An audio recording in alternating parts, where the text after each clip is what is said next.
Hi, and thanks for logging on to the Daily DVAR, and here's a brand new halacha for you, and it's for Sunday, the 25th day of July. Here we go. Now, you probably are familiar with the halacha that you're not allowed to borrow people's things without permission, and it's considered stealing.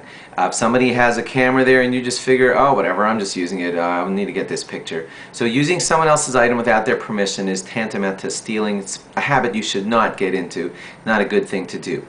However, there are exceptions here, and I want to mention them. If you're in a shul and you need a pair of tefillin and your friend has already davened and his tefillin are there, we assume that most Jews would be very happy to lend you their tefillin without you even asking for them, and that's because he'd be very happy to know that, hey, another mitzvah happened with my tefillin. Not just me using them this morning, but some other guy got to use my tefillin, and my tefillin caused a double mitzvah today. Most people would be happy with that, and therefore you can assume that the owner would be happy and you were allowed to borrow his tefillin. Mind you, you should be careful to put them away in pretty much as possible the same way that you found them. If you want to be a cheapskate and never buy tefillin because you figure, well, fine, I'll just use this law and grab people's tefillin every single day and put them back nicely, and all of them are happy, so I never have to buy tefillin.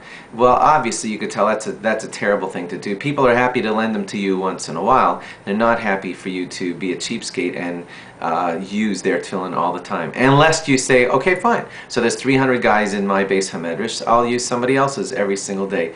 Doesn't seem right to me. And if you really want to be that cheap, you should talk to your rabbi about it, but I don't think it's right. Now, as far as borrowing a siddur, there is a halacha in the Shulchan Aruch that most people don't want their sefarim borrowed, and that's because the pages get bent and curled and ruined, and so you could assume that people don't want their svarim used. But please listen to the end of this sentence. Rav Belsky Shlita, who's around with us today, he says that halacha was several hundred years ago when svarim were very expensive. People couldn't manage to buy them too often, but we are, thank God, Kanai Nahar, very affluent today, and it's easy for us to buy another siddur or get another one from a store.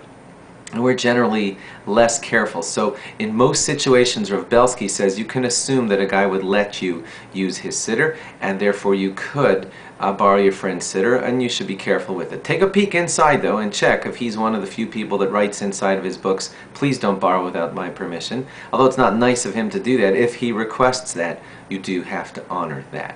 Thanks for logging on, and log on again tomorrow for more. Bye-bye.